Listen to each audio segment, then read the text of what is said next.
Oke. Selamat pagi teman-teman semua. Terima kasih sudah join Tech Update kita hari ini. Salam kenal, saya Christian Nathanael. Saya sebagai AEC Solutions Engineer di PT Sinex Metro dan Indonesia. Hari ini kita akan melihat eh, apa aja fitur terbaru di AEC Industry secara spesifik itu di Revit tahun 2026 dan beberapa program lainnya yang berkaitan dengan industri AEC.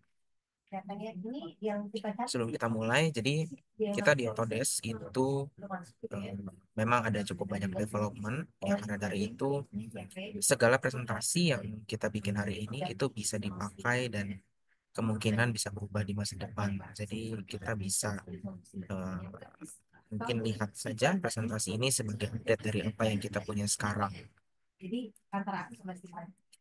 Oke, di Revit 2026 itu kita punya beberapa value bisnis yang baru, gitu ya. Yang jelas kita punya design capabilities, model quality accuracy, progress efficiency, decision making, kolaborasi dan interoperability, dan dokumentasi dan deliverable yang lebih baik.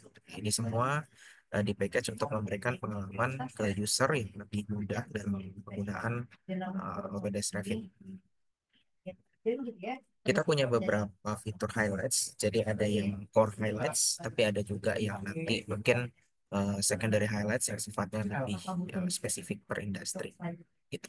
Di Revit 2026 itu kita pertama kali kita memperkenalkan soal Recap Pro untuk plugin di Revit. Jadi biasanya Recap Pro ini kita temukan di easy collection gitu ya. Itu tujuannya biasanya untuk kalau kita pakai ada LiDAR, gitu, ada point cloud, ya, itu kita perlu eh, melihat itu dan masukkan itu dalam environment Autodesk, maka Recap Pro ini bisa menjadi salah satu pilihan kita. Gitu. Nah, di Revit 2026 ini kita melihat bahwa Recap Pro ini sekarang sudah bisa mengkonversi segmented mesh model, dalam arti kita bisa merubah point cloud itu menjadi mesh model. Itu untuk nanti kita pakai menjadi lightweight object dan bisa kita pakai di dalam Autodesk Revit. Kita bisa lihat di video berikut. Kita bisa scan to mesh, entah itu cloud, lokal, atau mesh editor. Nah, ya, kemudian nanti kita akan mengkonvert ini ya dan membuat klasifikasi. Itu ada program Mbak Nabila, ntar aku sampaikan seperti saya. Ya, kita bisa klasifikasikan ini mau menjadi seperti apa bentuk akhirnya. Itu apakah mau menjadi mana yang level 1, level 2, level 3 dan lain sebagainya.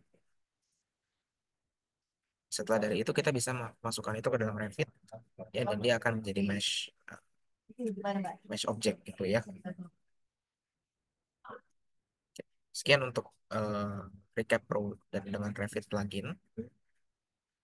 Kurang lebih sebenarnya simpelnya recap Pro untuk Revit plugin ini kita memasukkan eh, data point cloud yang sudah kita dapatkan itu ke dalam Revit sebagai geometry mesh yang simple gitu. Biasanya memang kita ketemu ini dari sisi lebih kompleks gitu ya. Jadi mungkin dari Recap Pro kita harus nanti konversi menjadi file yang lain dulu kita sebelum kita bisa masukkan ke Revit. Nah, di sini bisa langsung di Revit 2026 dan pluginnya dari Recap Pro. Nah, kemudian ini salah satu fitur yang saya rasa cukup akan berguna gitu ya. Jadi untuk kita yang memiliki atau memakai program Revit dan bikin project yang secara geometri itu kompleks, kita bisa melihat di sini bahwa Revit itu punya accelerated Revit graphics gitu. Kebetulan untuk sekarang ini adalah tech preview. Ya, jadi apa yang dilakukan adalah eh, ketika kita ngerjain project live Revit dan itu mungkin kerasa nge-lag gitu ya di komputer kali ya, mungkin agak kurang kuat atau mungkin modelnya terlalu kompleks, kita bisa tambahkan di Revit ini ada fitur ya ini ya accelerated graphics untuk mendapatkan hasil viewing dan itu ada observing ya, ada panning yang lebih cepat baik di GPU maupun di CPU. Nah, ini bisa kita kontrol dari Accelerated Graphics Stack Preview ini. Jadi model yang tadinya mungkin kalau kita pakai itu dia agak nge-lag gitu ya. Dengan adanya tag preview ini kita bisa melihatnya jauh lebih cepat gitu. Jadi dia secara eh, apa ya, secara tampilan visual itu tidak jauh berubah, Jadi tapi drop ya. kita mendapatkan peningkatan FPS yang cukup Kalau signifikan. terakhir Tuh. Nah, tag graphics ini ditenagai sama USD ya, open source. Pokoknya dia open source component. Sekarang di produk Autodesk itu Maya dan 3ds Max juga sudah mulai pakai USD. Gitu. Nah, ini dia secara pintar itu mengalokasikan budget power yang dia punya ya. untuk eh, Ya, cepat kita ya. untuk melihat dan, Jalannya semua ya. dan manage ya, review powernya sebesar apa gitu gitu. Itu bisa digunakan di Revit 2026. Nah, tentunya ada beberapa limitasi dari Accelerated Revit Graphics ini. Kita punya graphical views itu ya disable di sheets ya. Jadi untuk 2D itu memang belum bisa. Jadi kita limited di 3D geometry.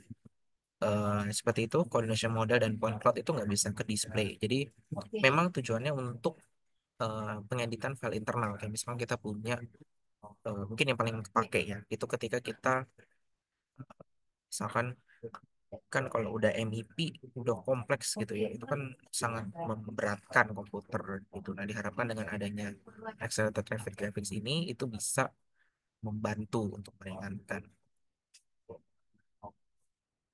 Kita juga punya peningkatan untuk coordination model enhancements. Jadi biasanya di VV atau di VG itu kita belum bisa mengassign color coordination model. Jadi misalkan saya punya 4 file, itu saya tidak bisa mengkategorikan atau memberikan warna kepada model tersebut. Jadi mungkin kalau kita lihat di Autodesk Tandem itu biasanya kita kan bisa color code berdasarkan filenya gitu. Nah, di sini sekarang fitur tersebut serupa dan dibawa juga ke dalam Revit. Fase Indo Corpora.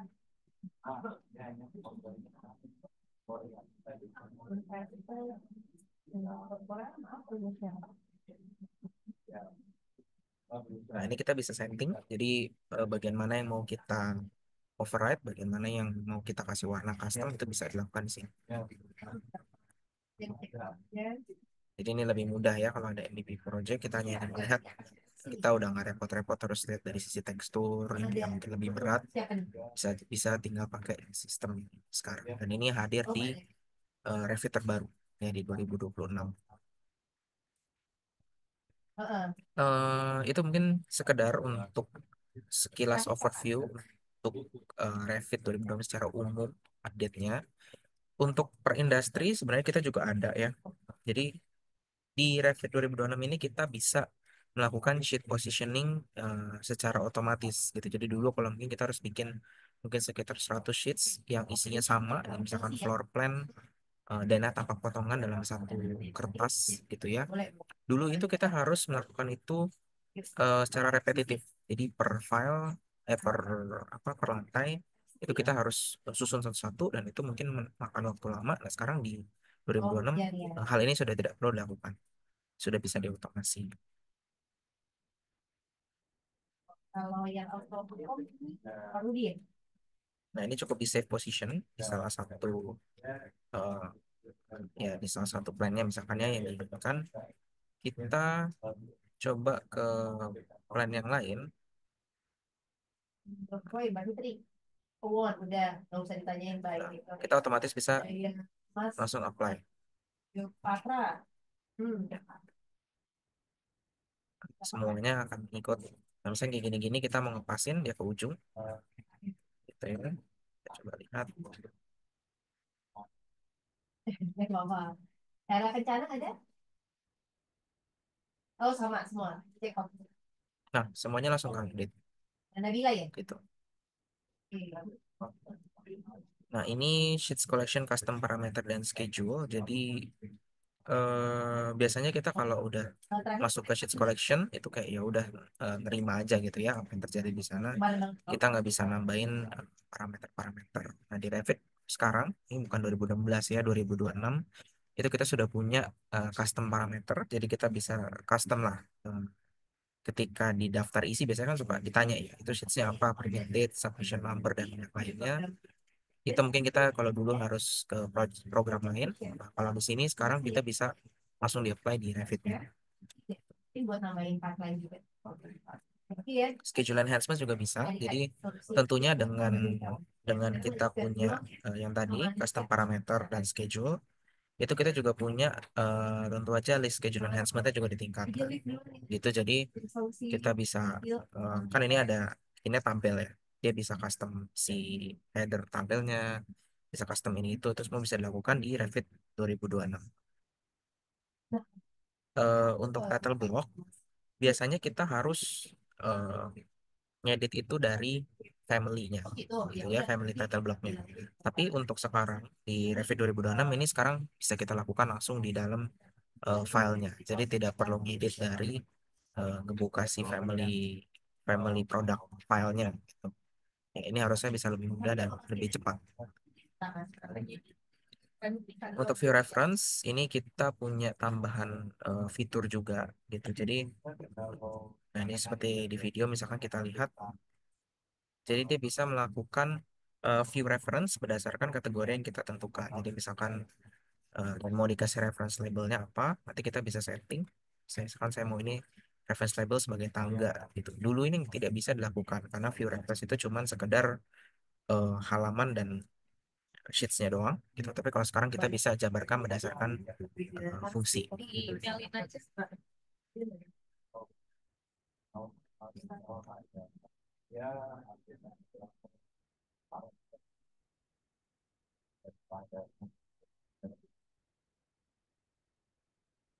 Nah, ini untuk manage links.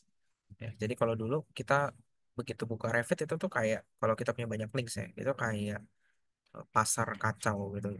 Semuanya langsung nyampur semua. Nah, tapi kalau sekarang itu manage link ini dibuat lebih rapi. Jadi kita tahu mana yang cat format, mana yang Revit, mana yang SKP.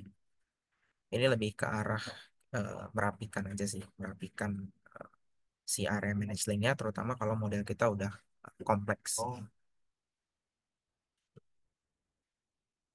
Kemudian kita biasanya kalau work shared model ya, itu diminta untuk bikin backup ya.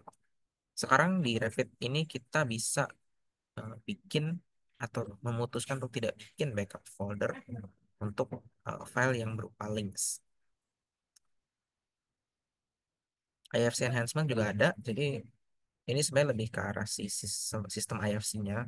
Gitu dulu kalau kita masuk ke Revit terus kita reload reload masukin IFC gitu ya. Itu biasanya kita akan mengalami modelnya jadi berat gitu ketika kita membuka. Ya, kalau di Revit 2026 ini sekarang udah lebih cepat ya, dan lokasi lokasi koordinat utamanya itu dia menggunakan internal origin Revit.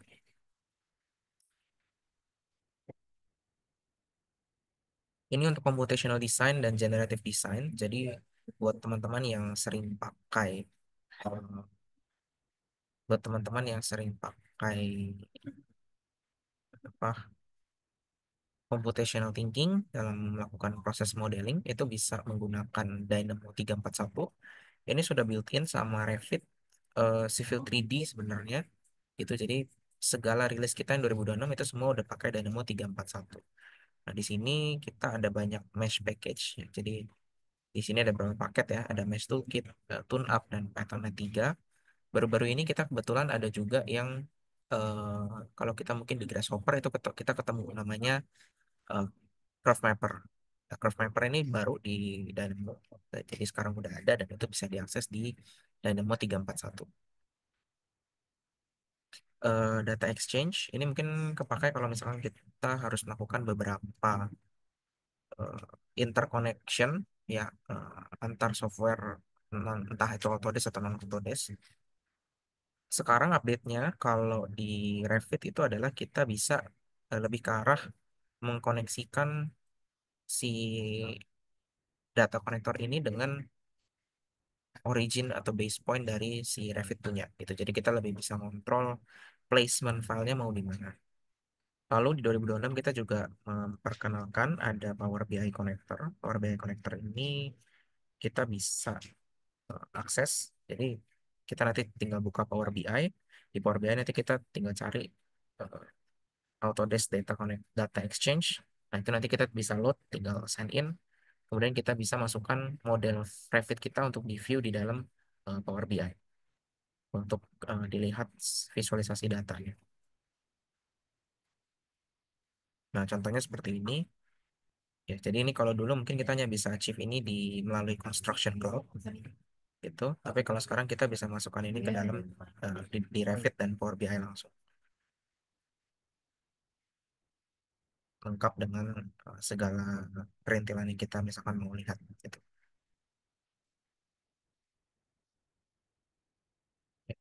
Data Exchange Connector untuk sekarang di 2026 sebenarnya rilisnya 2025, yaitu sudah mendukung banyak software, jadi dari Navisworks, AutoCAD, Civil 3D, IFC itu pasti, Dynamo, Grasshopper, Tekla, Rhino.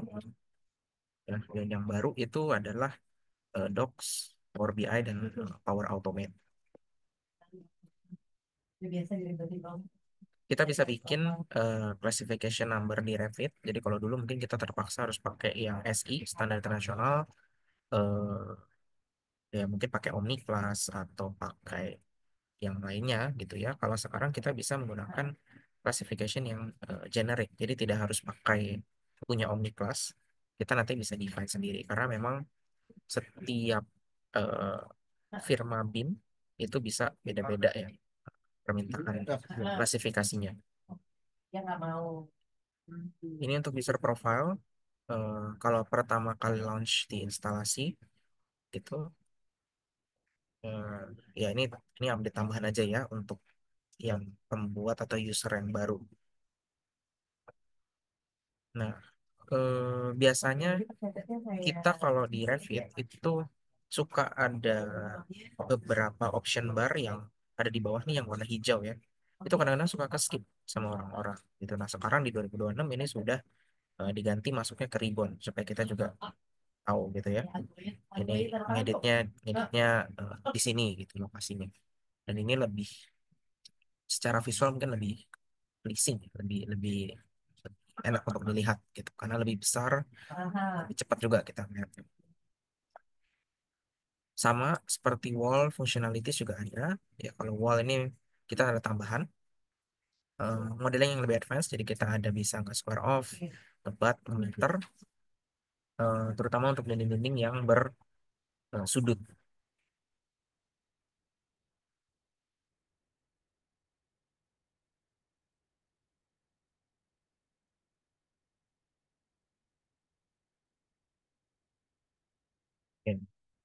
Kita coba masuk yang ke arsitektur sedikit. Belum, boleh kasih tahu aku aja dulu. Highlights di sini adalah kita sebenarnya ada peningkatan di topo solid ya dan subdivision.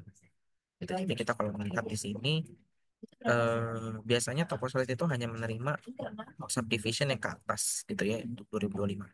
Tapi di 2026 ini kita bisa subdivision yang ke bawah.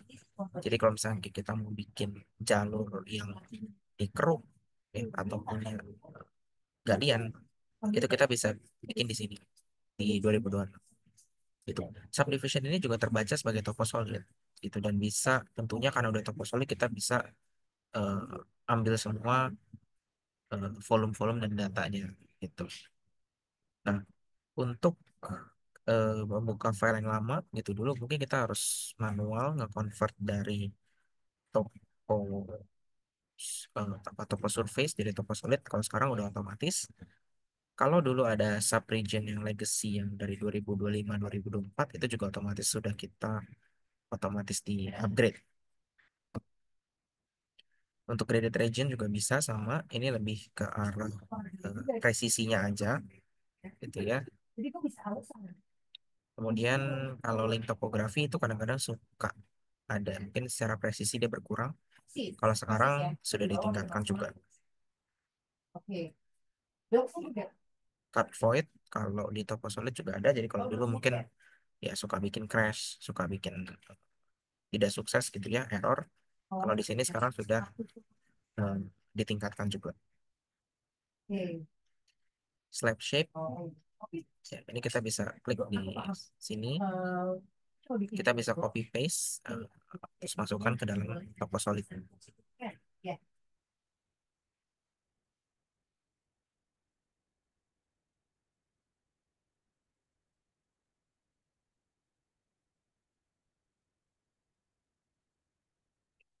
Untuk sisi dinding, eh, lebih tinggi lagi. sekarang kita bisa bikin area ya, area dinding kayak misalkan kita perlu bikin dinding custom itu bisa dibikin dari sisi eh, room.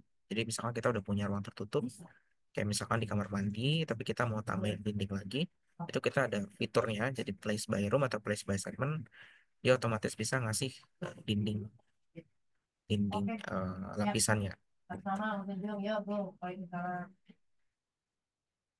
Nah ini untuk core layer dan component structure itu juga ditingkatin. Ini dulu belum pernah ada sebelumnya di 2025 ke bawah.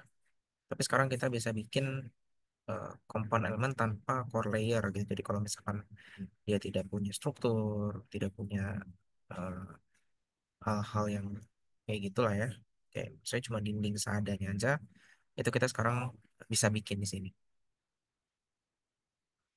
Layer priority juga sama. Sekarang kita ada fitur layer priority untuk melihat mana yang harus jadi prioritas kita dalam memodelkan ya. Misalkan karena dia struktur maka dia prioritas satu, finishnya itu yang 5 dan lain sebagainya. Autodesk Insight ini kita eh, udah next gen, jadi sudah ganti sebenarnya per 2025 akhir gitu ya. Cuman kita di sini itu sudah built in. Dan ini ada fitur baru. Sebenarnya ini standar Amerika ya. Jadi New AIA 2030 DDX itu untuk melihat data requirement, data renewable energy matrix yang mungkin di Amerika sana biasanya diperlukan. Di Indonesia kebetulan kita refernya mungkin ke GPCI atau ke beberapa standar lainnya gitu ya. Ini bisa disesuaikan tentunya di insight-nya gitu. Cuman dia defaultnya dia menggunakan standar dari AIA 2030 DDX reporting tool.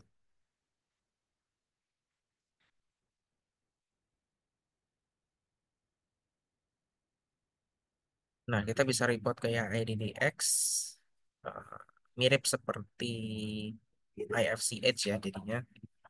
Nah, kita bisa kasih lihat apa aja yang kita pakai gitu ya bangunannya. Nanti akan di sini akan ada list-listnya. Kita nanti harus isi.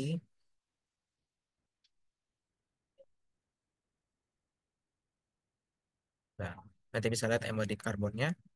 Nah, nanti di DX ini kita bisa kayak eh, melakukan melihat ya. Jadi apakah bangunan kita itu sudah bagus apa belum.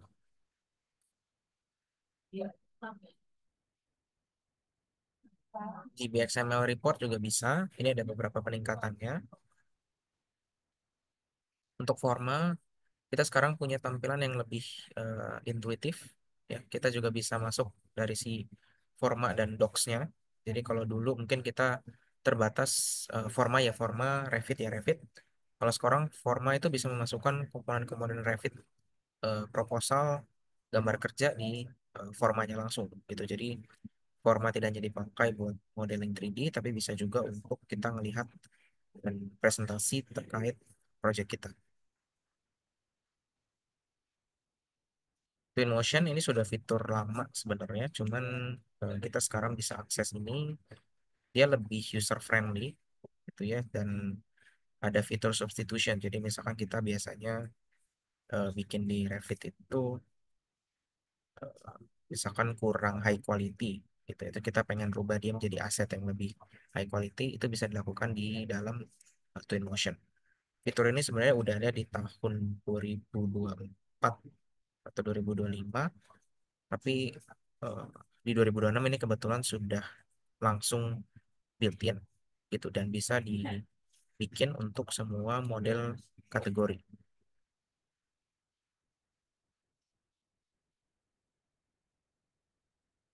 Inform design ini biasanya dipakai untuk melihat apakah desain kita sudah cukup baik apa belum gitu ya. Di sini biasanya nanti kita bisa melihat apakah dari sisi katalog, supplier gitu ya, itu sebenarnya komponennya itu adanya apa aja sih gitu. Dan apakah kita bisa pakai komponen ini di Revit. Tuh, itu kita ada update-nya. Jadi beberapanya itu kita menggunakan memang sudah dikombinasiin sama construction cloud, terutama ECC Bridge gitu. Nah, kalau dari sisi struktur, ini ada parametrik rebar cranking. Jadi kadang-kadang kita memang perlu memasukkan satu rebar ke dalam rebar yang lain gitu ya, seperti di gambar. Itu dulu di 2025 ke bawah itu belum bisa gitu. Jadi memang kita kenal ada rebar splice. Kalau dulu ya di 2025 itu fitur baru juga. Cuman rebar splice ini kan fungsinya lebih untuk menyambungkan eh, rebar yang panjang gitu. Jadi didobelin. Nah, kalau rebar cranking ini kita bisa menaruh ini dalam kolom. Terus dia memang ada fitur dedicated ya. Jadi sudah bukan fitur yang kita tanda kutip ditambah sulam untuk bikin si rebar crank ini.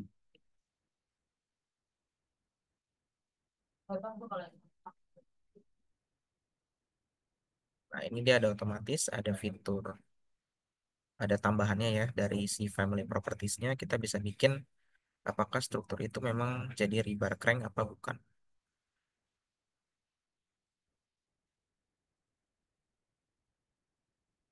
Oke, wire position ini juga kita ada peningkatan. Jadi sekarang posisinya bisa diturunin. Kalau dulu mungkin cuma satu posisi. Tuh. Start dan end rebar juga bisa. Ini kalau sekarang kontrolnya sudah tambah. Jadi kalau dulu kita nggak ada kontrol-kontrol yang naik turun ini, yang ada panah ini. Kalau sekarang kita bisa melihat ya. Steel connection juga ada tambahan. Jadi di edit mode itu kalau dulu itu kita misalkan kita punya koneksi seperti ini ya. Seperti di gambar di kanan itu kita harus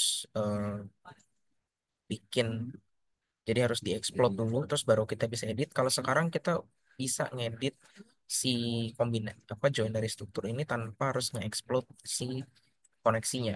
Gitu. Jadi dia bisa diedit independen. Ya misalkan mau ngedit base plate-nya atau mau ngedit dia punya pakunya gitu. Itu bisa dibikin di sini langsung. Nah, contohnya kayak di video ini.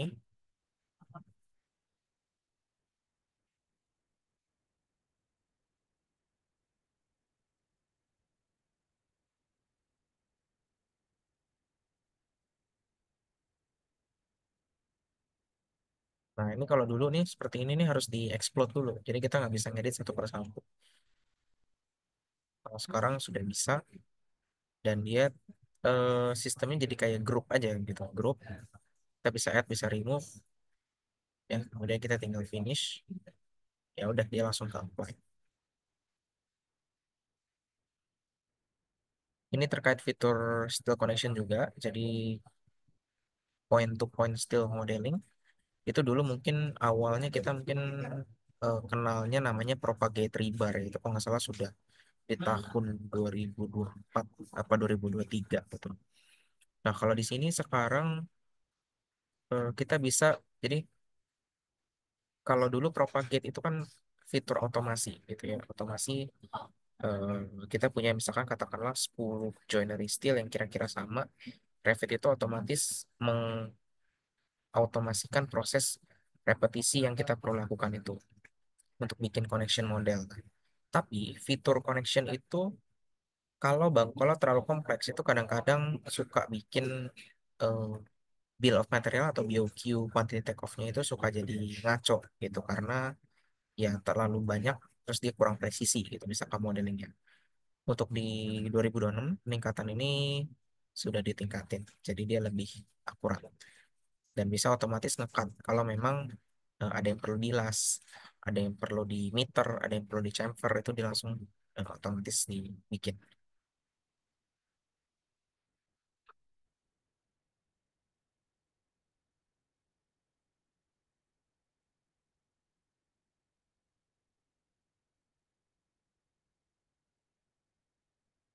Oke, ini ada tambahan default material untuk base plate.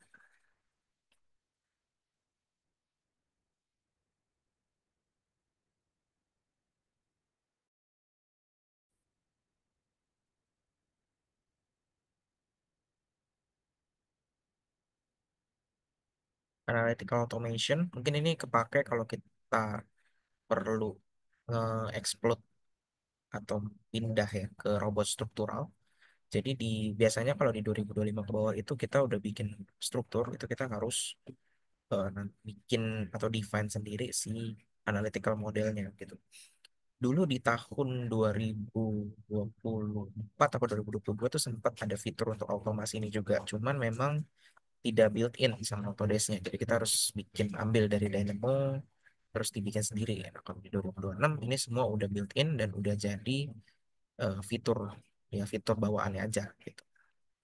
Jadi udah nggak perlu buka Dynamo lagi, hanya untuk ngebikin analytical model.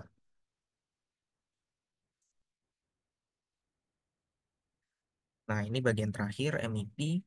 Jadi MEP itu sekarang kita bisa mendefine sistem zone, ya, tapi kita bisa eh, mendefine itu berdasarkan zonasi perencanaan ya. Jadi kayak misalkan dulu kita zonasikan misalkan dua ini ya, office manager room dan storage itu kita zonasinya, oh ya udah, ini satu HVAC apa bukan. Kalau misalkan dia satu sistem HVAC berarti otomatis masuk jadi satu sistem.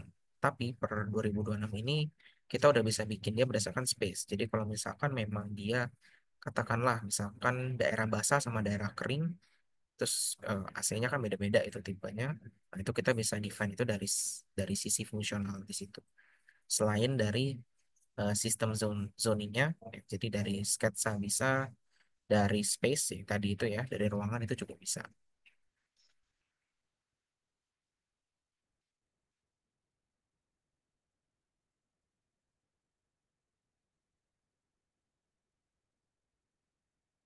Ya, ini electrical conductor, kita ada tambahan sedikit. Ya, jadi mungkin kalau udah pernah pakai Revit Electrical itu ngerasa bahwa di 2025 ke bawah itu biasanya kita sangat-sangat terbatas terkait electrical conductor gitu ya, karena memang di Revit 2025 ke bawah itu mereka menggunakan standarnya Amerika gitu, sehingga ketika kita katakanlah kita misalkan di Indonesia, terus kan kita standarnya beda ya, nggak pakai punya Amerika, itu kita harus bikin custom custom family, bikin custom workflow lagi hanya untuk urusan-urusan kabel. Nah, kalau di 2026 standar ini sudah SI atau sudah dibebaskan, jadi kita tinggal eh, bikin bisa bikin standar sendiri dengan lebih mudah.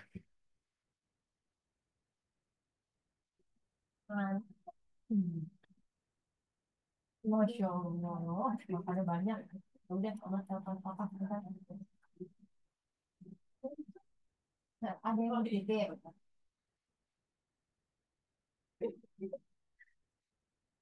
Oke. Nah, di 2026 kita memperkenalkan spare spare circuit gitu ya. Jadi kalau misalkan kita memasukkan salah satu sistem terus tapi sirkuitnya sebenarnya nggak tepat gitu ya, kita bisa eh, nanti Revit otomatis akan masukkan itu sebagai spare atau cadangan. Jadi misalkan kita punya CB panel, kita punya lampu, tapi CB panel ini harusnya dimasukkan dulu ke dalam lighting panel gitu ya sebelum masuk ke CB panel. Nah, itu di 2025 ke bawah itu biasanya dia akan langsung terima-terima aja gitu. Jadi langsung diterima, oh ya udah seperti ini, tapi kita tidak tahu kesalahannya apa. Nah, kalau di 2026 dia otomatis ngecek, dan kalau misalkan itu salah, dia jadikan spare panel.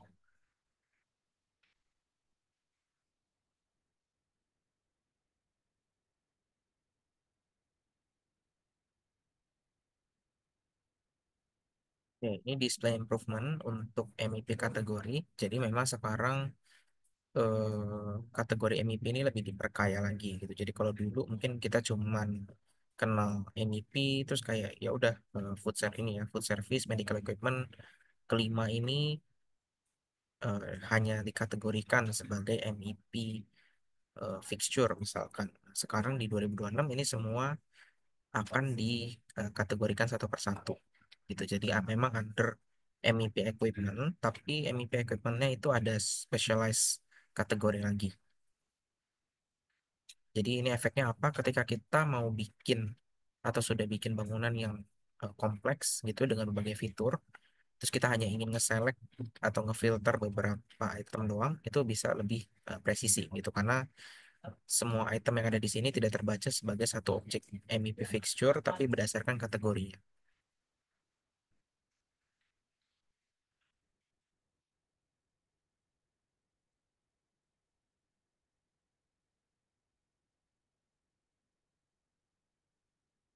Ya, ini tambahan sedikit, MEP Content Editor ini juga per 2024 sebenarnya ikut ya. Sekarang dia bisa ngasih kita viewer. Jadi ada viewer content editornya seperti apa, visualnya seperti apa, itu bisa dilihat di sini. Oke, mungkin sekian untuk update dari Revit 2026, Forma 2026, dan Recap Pro 2026 untuk building design. Terima kasih.